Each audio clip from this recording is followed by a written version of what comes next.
은퇴 전에 알면 좋을 노후 생존 상식 3가지. 레슨 1. 은퇴 전에 알면 좋을 노후 생존 상식 3가지. 늘어난 인건비를 억제하려는 회사의 대응책, 직위정년.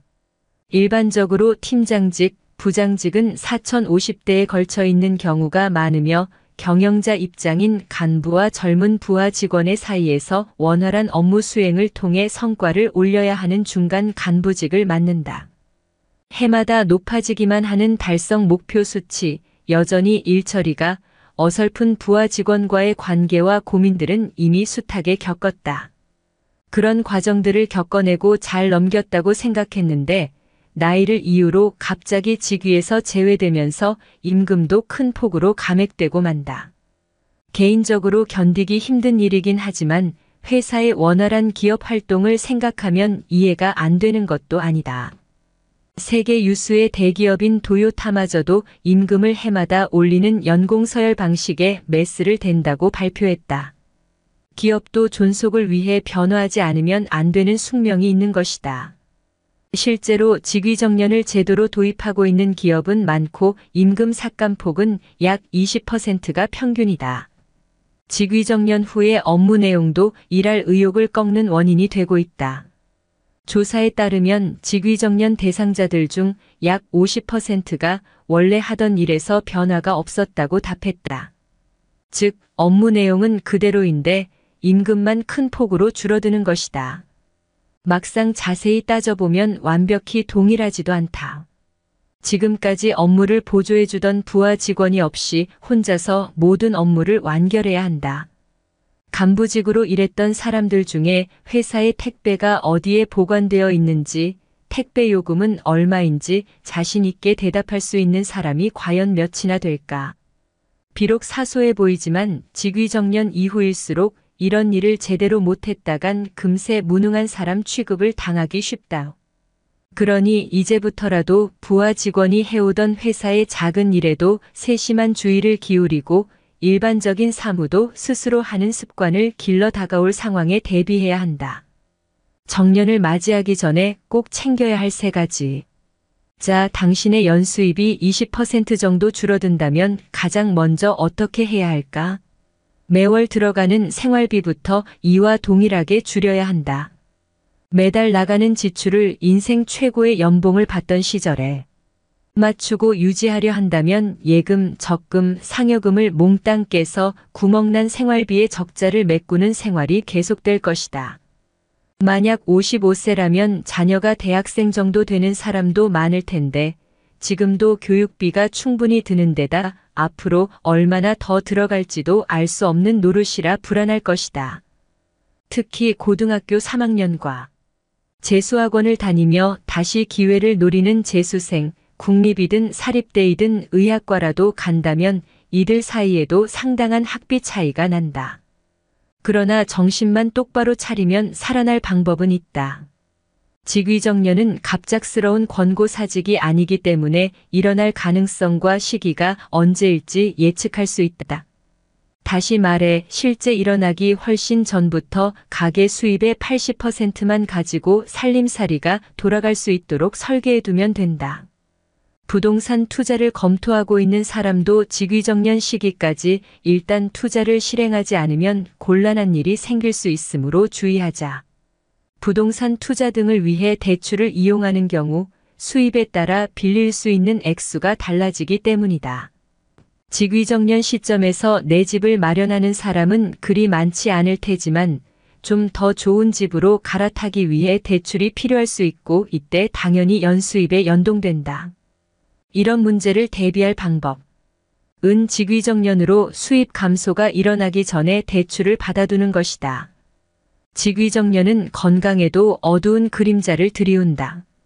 지금까지 부하 직원이 있었고 부장직 혹은 팀장직을 구가하던 사람에게 들이닥친 직위정년은 임금이 감액되는 것 이상으로 심적 영향을 크게 미친다. 특히 신입사원으로 입사해 이날 이때까지 한 회사에서 장기 근속했던 사람이라면 더욱 냉혹하게 느끼지 않을까.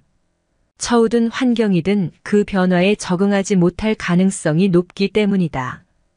회사에게는 우리 인생을 끝까지 보장해줄 이유가 없다. 회사도 회사 나름의 상황이 있는 것이다. 그러니 차라리 드디어 매출 압박에서 벗어났다. 이제는 내 삶에만 집중하고 하루하루를 나를 위해 살아보자 하는 생각을 전환하는 편이 건강에도 좋다. 기억하자. 직위정년은 인생의 종착지가 아니다. 그냥 통과 지점일 뿐이다. 특별 급행열차에서 완행열차로 갈아타면 이때까지는 볼 엄두도 못 냈던 주변 풍경이 잘 보인다.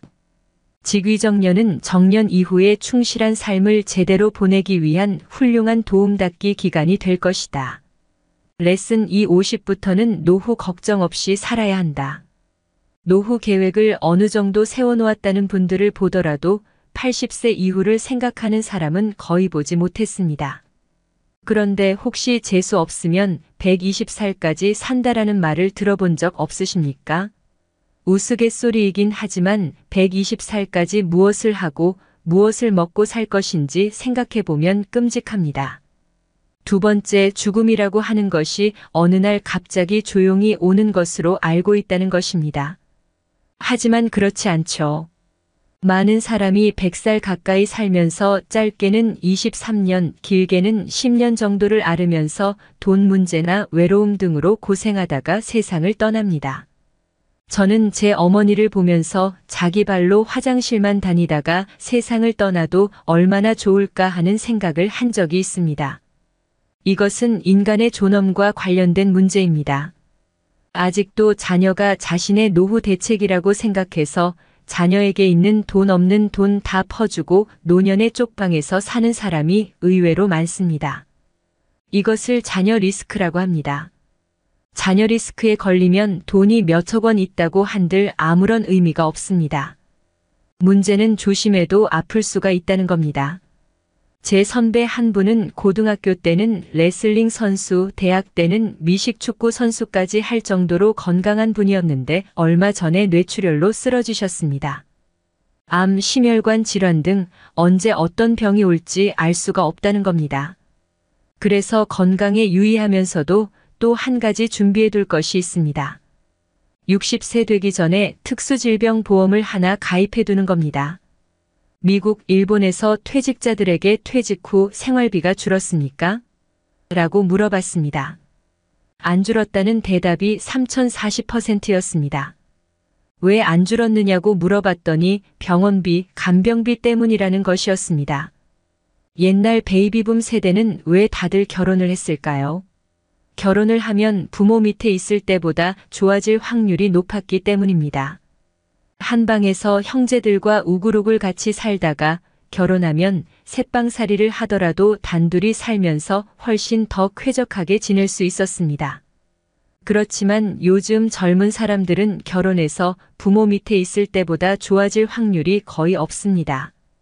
부잣집 도련님 하다가 가난한 집에 가장으로 가라면 가고 싶겠습니까? 그러니까 나중에 후회하지 않으려면 자녀가 고등학교를 졸업하자마자 무조건 집에서 내보내 불편하게 만들어야 합니다. 가족이 해체되는 거예요. 시골에 가보면 마을회관에 노인분들이 모여 살지 않습니까? 그리고 직장에서 만난 사람, 취미가 같은 사람이 오히려 가족보다도 더 가깝게 느껴지죠. 새로운 유연사회가 형성되고 있는 겁니다. 나중에 나이 들면 1년에 한두 번 만날까 말까 한 자녀들보다 회사 친구, 동네 친구들이 훨씬 더 소중해질지도 모릅니다. 그러니 서로 까칠하게 대하지 말고 친하게 지내야 합니다. 2035년에는 우리나라 여성 3명 중 1명이 65세 이상 할머니가 됩니다. 할머니 대국이 되는 거예요. 2040년이 되면 인구 4명 중 1명이 75세 이상 초고령자가 됩니다. 프랑스에서 155년 동안에 진행된 일이 일본에서는 35년 동안에 진행됐습니다. 4배 이상의 속도입니다. 그런데 우리나라는 일본도 저리 가라입니다. 고령화 사회에서 초고령화 사회로 넘어가는데 25년밖에 안 걸릴 거라고 합니다. 프랑스 같은 나라는 155년에 걸쳐 고령화가 진행됐으니 서서히 적응해갈 시간이 있었습니다. 하지만 우리나라는 25년 동안 총알같이 적응해야만 합니다. 과거의 상식으로 여겼던 것, 일테면 주택에 관한 생각, 자녀의 결혼에 관한 생각, 자신의 노후에 관한 생각을 빨리빨리 180도 바꿔야 합니다. 세상의 변화에 맞추어 우리도 빨리 변화해야 하는데 그 중에서도 가정 경제 측면에서 가장 빨리 바꿔야 할 것이 바로 절약에 대한 생각입니다.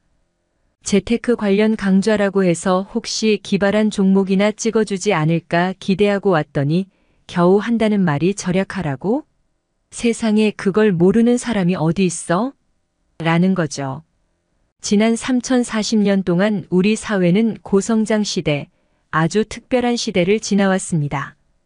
그래서인지 우리 나름대로는 아낀다고 생각하지만 선진국 사람들이 보면 낭비 요인, 거품 요인이 너무나 많다고들 합니다. 꼭 필요하지 않은데도 자동차를 사고 자녀 교육이나 결혼, 경조사 등에도 너무 많은 돈을 쓴다는 겁니다. 한 달에 10만 원 쓰던 사람이 9만 원 쓰면 10% 절약한 겁니다.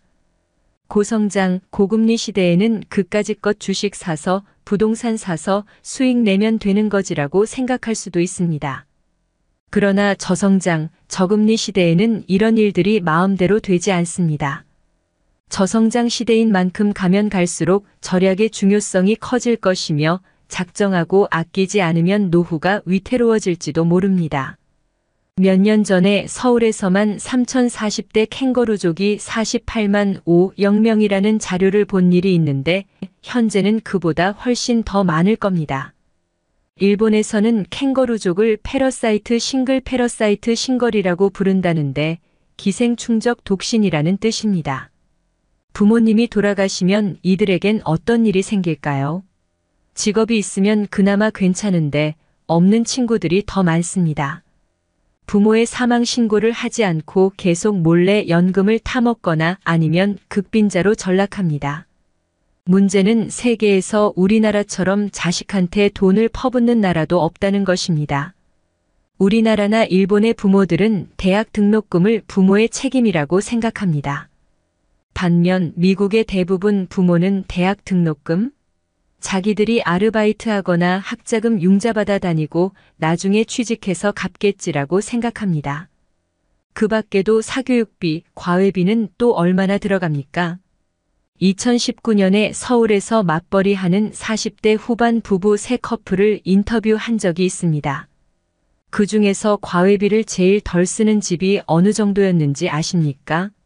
부부가 맞벌이해서 1년에 1억 정도를 버는데 초등학교 6학년, 중학교 2학년 두 자녀의 과외비로만 360만 원을 쓴다더군요. 여기에 등록금 내주고 책 사주고 옷 사주고 용돈까지 주고 나면 무슨 돈으로 저축을 하겠습니까? 문제는 6070세까지 부부가 계속 1억씩 벌면 상관없는데 50대 초반이면 주된 직장에서 퇴직을 하게 된다는 겁니다. 실제로 연봉 2억만 원짜리 일자리도 거의 없습니다. 하지만 그때부터 자녀들 대학교 등록금, 결혼 비용, 노부모 요양비, 의료비 등으로 돈이 본격적으로 들어갑니다.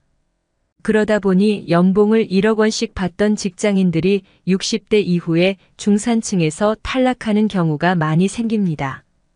제가 일본 친구한테 한국에서는 집을 얻어줘야 해서 돈이 많이 든다고 했더니 뭐라고 했는지 아십니까? 세상에 자식의 집까지 얻어주는 나라 처음 봤네요. 그런데도 우리는 이것을 당연하게 생각합니다. 이렇게까지 지원해줬는데 과연 자녀들은 고맙게 생각할까요? 한국여성정책연구원이 실시한 설문조사에 따르면 부모가 내 결혼 비용 때문에 힘들어하셨다고 생각하는가? 라는 질문에 아니요라고 대답한 자녀들이 65%였습니다. 나는 남들에 비해서 적게 쓴 편이라고 생각하는가? 라는 질문에 예라고 대답한 비율도 65%를 차지했습니다. 부모로서 섭섭한 마음이 들 수밖에 없는 결과입니다. 젊은 세대의 부모 부양에 대한 의식구조 또한 급격하게 바뀌고 있습니다. 부모 부양 책임이 누구에게 있는가에 대한 통계청 사회조사 결과에 따르면 가족에게 있다라는 대답이 2000년에는 71%를 차지했었는데 2018년에는 27%로 줄었습니다.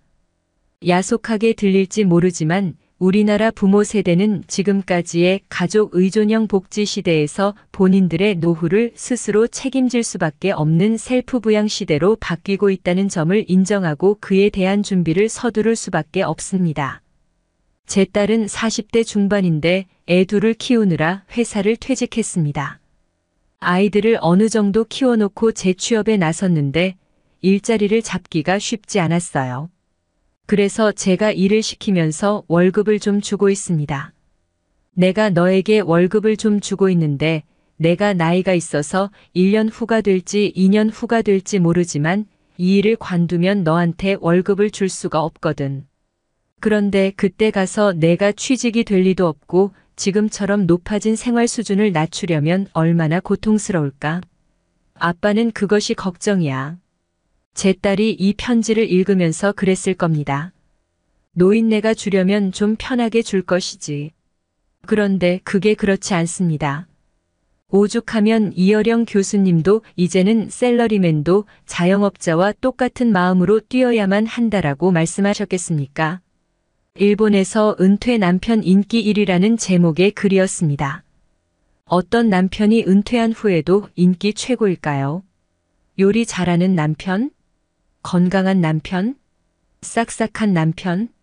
집안일 잘 도와주는 남편? 이 중에는 답이 없습니다. 낮에는 집에 없는 남편이라고 합니다. 그러니 남성분들은 아내 탓할 것 없이 퇴직하고 나서도 돈이 되든 안 되든 아침 9시부터 오후 5시까지는 자기만의 시간 소일거리를 갖도록 미리미리 생각해둬야 한다는 얘기입니다. 가장 바람직한 건 젊은 세대가 할 수 없는 일을 새로 만들어서 하는 것입니다. 그게 안 된다면 젊은 세대가 하려고 하지 않는 일, 허드렛 일에 가까운 일을 할 수밖에 없을 것입니다. 체면을 버리고 그런 일을 할 준비가 되어 있어야 합니다. 요즘 유행하는 말 중 하나가 돈도 일하게 하자입니다. 그런데 많은 사람이 돈한테만 일하게 하려고 하는 건 아닌가 하는 생각이 들 때가 있습니다. 그런데 요즘에는 주식으로 대박을 터뜨려서 회사를 빨리 그만두고 싶다라고 생각하는 사람들이 늘어나고 있다고 합니다. 이 문제에 대해서는 신중하게 생각할 필요가 있습니다. 요즘 조기 퇴직도 많아지고 세상이 어수선해지다 보니 특히 젊은이들이 이런 생각을 하기 쉽습니다. 일의 의미는 돈에만 있지 않기 때문입니다. 외로움, 건강, 정신적으로 충만한 삶이 모두 일과 관련되어 있습니다. 지금은 젊고 세상이 어렵기 때문에 빨리 돈을 벌어서 빨리 은퇴하고 싶다는 생각을 가질 수 있습니다. 결국 조기 퇴직을 하려는 사람들에게 바람직한 모습은 후반 인생에 자기 실현 활동을 할 것인지, 취미 활동을 할 것인지, 아니면 사회 공헌 활동을 할 것인지 등을 미리 정해두는 것이 아닐까 생각합니다. 그러니까 조기 퇴직은 자기가 하고 싶은 일을 하는 후반 인생을 선택하는 것이지 무작정 놀기 위한 것은 아니다라는 말씀을 드리고 싶습니다. 현재 일본인들은 우리처럼 집에 한이 맺혀 있지 않습니다. 집 없으면 어때? 빌려 살면 되지라는 인식이 강합니다. 반면 우리나라는 어떤가요? 가진 돈이 없더라도 은행에서 융자를 받을 수만 있다면 무조건 집을 사야 한다고 생각합니다. 그런 사회 분위기가 지배적이죠. 30년 전에는 일본도 내 집, 내 땅에 대한 애착이 지금 우리나라 못지 않았습니다. 우리나라나 일본처럼 한 곳에 정착해 사는 농경 문화를 가진 나라들은 이동을 전제로 하는 유목민 국가나 해양 국가와 달리 내 집, 내 땅에 대한 애착이 유난히 강하기 때문입니다. 제2차 베이비붐 세대의 내 집 마련 러시도 조만간 끝날 것입니다. 저출산, 고령화 또한 과거의 일본보다 훨씬 더 빠른 속도로 진행되고 있습니다. 당장 올해 또는 내년의 부동산 시장을 전망하기는 어렵지만 2020년 후 노후 대비 관점에서 보면 부동산의 편중된 자산 구조는 노후 생활의 불안 요인으로 작용할 가능성이 매우 크다고 할 수 있습니다. 우리나라가 땅이 좁은 나라니까 기다리면 오른다는 생각은 버려야 합니다. 지금과 같이 국제화된 시대에는 땅도 얼마든지 간접적으로 수입해 올 수 있으니까요. 우리나라의 100세인은 몇 분이나 계실까요? 2018년 말 기준 주민등록상으로는 1만 8,500명인 것으로 나타났습니다. 그 백세인들은 어디 살고 계실까요? 옛날의 백세인들은 공기 좋고 경치 좋은 시골인 진안, 장수 같은 데 사셨습니다. 그러나 지금 백세인의 절반 정도는 요양병원에 계십니다. 본인은 안 갈 것 같겠지만 그렇지 않습니다. 저 또한 이미 각오하고 미리미리 알아보고 있습니다. 1인 가구와 2인 가구를 합친 비율이 1980년도만 해도 15%밖에 되지 않았습니다. 그때는 가족이 많았기 때문입니다. 이 비율이 2019년에는 58%로 늘었어요. 2045년이 되면 71%가 혼자 아니면 둘이 살 거라고 합니다. 일본은 이미 몇 년 전에 60%를 넘었지요. 우리나라도 일본도 대부분의 가구가 1인 아니면 2인인 시대가 오고 있는데 아직도 서울에서는 재건축한다고 하면 몇 평 늘어나죠? 이것부터 물어봅니다. 조심해야 합니다. 집을 늘려서 이사하는 세대는 주로 자녀가 있는 4050대입니다. 그런데 이 4050대가 지난 20년 동안에는 260만 가구가 늘었는데 앞으로 20년 동안에는 오히려 190만 가구가 줄어들 것으로 예상됩니다. 일본의 수도권에도 빈집이 늘고 있습니다. 예를 들어 도쿄에서 30km 떨어진 다마, 신도시는 1970만 1980년대에 신도시 붐을 일으켰던 위성도시입니다. 도쿄로의 접근성과 도로, 학교, 공원 등의 기반시설이 완비된 점을 장점으로 내세워 홍보한 데다가 저금리와 주택경기 부양책에 힘입어 인기리에 분양됐습니다. 그런데 40년이 지난 지금은 이 도시가 노인들만 남아있거나 한 집 건너 비어있는 빈집타운이 되어 있습니다. 투자의 원칙이란 이런 겁니다. 투자에는 리스크가 따르기 때문에 재산이 한 곳에 집중되어 있으면 안 됩니다. 갖고 있는 재산이 100% 부동산에 편중되어 있다면 그 부동산이 오를 때 오를 망정 우선 10%, 20%라도 금융자산을 가져야 합니다. 그리고 나이가 들어가면서 금융자산의 비중을 높여가야 합니다. 그렇게 해서 환갑 때쯤 되면 선진국 수준은 아니더라도 부동산과 금융자산이 반반 정도는 되어야 합니다. 얼마 전까지만 해도 속된 말로 안전빵이란 게 있었습니다. 은행에 예금만 해도 책임져 주면서 금리를 10% 넘게 줬습니다. 몇 가지 직업만 선택하면 평생이 보장됐습니다. 하지만 지금은 결혼을 할 때도 직업을 선택할 때도 자산을 운용할 때도 불확실성, 즉 리스크를 받아들이지 않고는 풍요로운 인생을 살 수가 없는 시대입니다.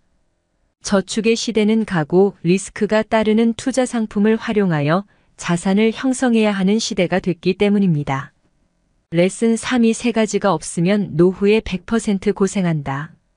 노후 파산을 겪는 사람들에게 흔히 나타나는 세 가지 패턴. 노후는 현역 시절과 달라서 매월의 가계가 적자가 되기 쉬운 구조로 바뀐다. 여기서 노후 파산이 일어나기 쉬운 세 가지 패턴을 소개하겠다. 부디 자신이 노인 아니면 노일 것 같은 상황과 비교해 가면서 읽어주길 바란다. 1. 연금 수입이 없다. 연금은 현역 시절 노력의 결과다. 아무리 돈을 벌더라도 연금을 납부하지 않았으면 노후에 받는 연금은 없다. 회사원 중에는 전직을 하느라 연금을 못 낸 기간이 있는 사람도 많다. 나도 자영업을 할 때 연금을 납부하지 않고 있었다. 자영업이라면 그리고 의사나 변호사처럼 비교적 고소득인 직업도 연금 수급액은 적다. 건강할 때는 일을 해서 여유 있는 생활을 보낼 수 있지만 저축액이 적으면 순식간에 바닥을 찍는다. 다시 말해 노후는 돈을 벌 힘이 점점 떨어지기 때문에 연금액이 적으면 파산할 확률이 높다는 뜻이다. 예상 연금이 있어도 65세 때 생각지 못한 황혼 이혼을 하게 됐고 그 때문에 연금도 분할 대상이 되어 월 100만 원이 채 안 되는 돈으로 혼자 사는 사례도 있다. 자산을 매각하려 해도 팔리지 않는다거나 헐값으로 팔 수밖에 없을 경우 저축액이 적으면 노후 파산을 피하기 어렵다. 연금 수입이 적으면 저축액에 의지할 수밖에 없기 때문이다. A. 저축액이 적다. 자택 이외에 부동산이 있어도 지방에 있는 땅이라 매각을 해도 이렇다 할 돈이 되지 않고 임대 수입을 얻지 못하는 것들 뿐이라며 한탄하는 사람도 적지 않다. 이른바 땅 있음 돈 없음이다. 간혹 집안 대대로 내려온 땅이기 때문에 팔 수 없다는 사람도 있다. 하지만 당신이 팔지 않으면 당신이 사망한 후 그 땅을 상속한 배우자나 자녀는 더더욱 팔 수 없게 될 것이다. 집안 사람들로부터 손가락질 받을 텐데 그런 일을 상속자가 어떻게 하겠는가. 저축액이 적은 사람은 일단 자신의 재산을 마치 재고 정리하듯 속속들이 꺼내고 들여다봐서 혹시 현금화할 수 있는 것은 없는지 확인하자. 재산 중에서도 현금화가 가능한 것이라면 저축액에 따라 수시로 매각하자. 돈이 없어서 정말로 곤란한 것은 당신이 아니라 당신의 소중한 배우자와 자녀라는 사실을 명심하라. 3. 사회적으로 고립되어 있다. 만약에 사태가 벌어졌을 때 도움을 받을 수 있는 사람이 주변에 없다는 점은 노후의 커다란 위험 요소다. 고령자는 작은 일에도 체력이 망가지기 쉽다. 기력이 없다고 외출하지 않으면 체력은 한층 더 떨어지고 기운 없어서 영양은 무시하고 대충 때우는 식사를 하면 건강까지 잃는다. 여기저기 자꾸 아프면 의료비가 들게 되고 돌봄비가 발생할 수도 있다. 또 고립해 있으면 사람과 대화하는 일이 거의 없어 외로움을 느끼기 쉽다. 최근 외로운 노인들에게 접근해 호감을 산 뒤 자산을 빼돌리는 사기를 치거나 전화로 꿰어내는 보이스 피싱에 당하는 사례가 증가하는 것도 이를 증명한다. 자녀가 배우자가 있다면 이와 같은 사기를 금방 알아챌 수 있지만 혼자라면 속수무책으로 당하기 십상이다. 과거 30년 동안 혼자 사는 남성은 약 10배, 혼자 사는 여성은 약 6배나 증가했다는 데이터도 있다. 1인 가구가 곧 노후 파산을 의미하지는 않지만 상의할 사람이 없다는 사회적 고립이 노후 파산에 간접적으로라도 적지 않은 영향을 주고 있다.